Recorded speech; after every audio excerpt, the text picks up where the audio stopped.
জামাত ইসলাম করে এই লোকটা কোন দুর্নীতির সাথে যুক্ত আছে, তুমি প্রমাণ করে দাও। ছাত্র শিবিরের লোক একটা বিড়ি সিগারেট একটা নেশা করে, দেখাও তুমি আমার জানা মতে কোন ইসলামিক রাষ্ট্রে অন্য ধর্মাবলম্বীদের উপর অত্যাচার হয় না।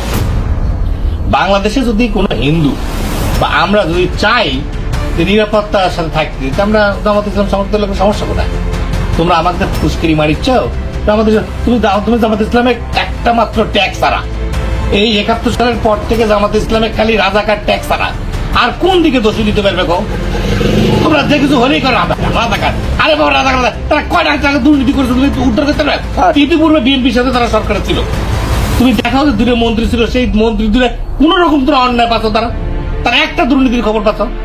যে দুটো মন্ত্রণালয় জামাত ইসলাম দায়িত্ব পালন করেছে সেই দুটো মন্ত্রণালয় তারা কিন্তু সফল এবং তারা লাভ দেখাচ্ছে।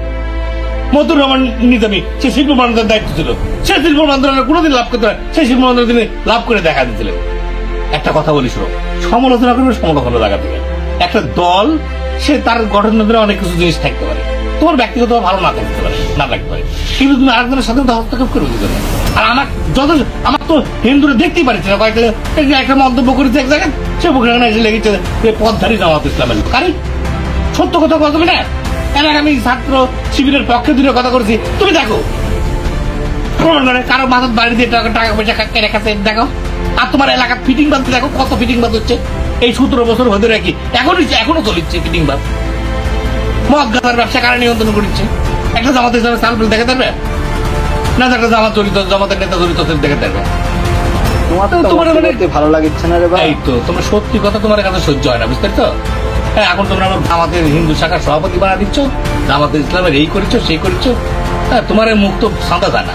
একটু পাঞ্জাবি পরেছি, তোমার বোধ তোমার চাষি ভালো করে রং করে দিলে পাঞ্জাবি পরে থেকে তোমার মনে হচ্ছে যে আমি তো জামাত ইসলামে যোগ দিচ্ছি। আমি তো করছি না এই কথা, তোমার ভাইস্তেরাই সব করছে, গোটা না করেছে। শোনো, জামাত ইসলামে যোগ দিলে দিব, সমস্যা আছে, কিন্তু একটা কথা কই, আমার পেশার সাথে তো আসলে আমি কোনো রাজনীতি সাপোর্ট করতে পারি না। পারি কি না? একজন আমি সাংবাদিক হিসেবে আমি রাজনীতি করতে পারি না। আমার একটা নিরপেক্ষ ভূমিকা থাকবে, তবে সত্যকে সত্য বলতে হবে। ক্যাডার ভিত্তিক রাজনীতি বন্ধ করতে হবে। ন্যায় নীতি রাজনীতি ছাড়া মানুষের কাছে যাওয়া যাবে না। হ্যাঁ, সারা জীবন তো লুটপাট করে খাইলে তোমরা, দেশটা তো তোসরপাত করে দিছ। বিদেশে বাড়ি গাড়ি কোন কারে নাই? তোমরা আসো, তোমরা স্বাগতম, তোমরা অবশ্যই করতে পারো, বাংলাদেশের নাগরিক হিসেবে অধিকার আছে। হ্যাঁ, তোমরা সারা জীবন মদিনা শরৎ আসলে কিন্তু কোনোদিন বাস্তবায়ন করলে না। একটা দল বাস্তবায়ন করতে ইচ্ছে করে দেখেন না কেন? সমস্যা কি তোমার?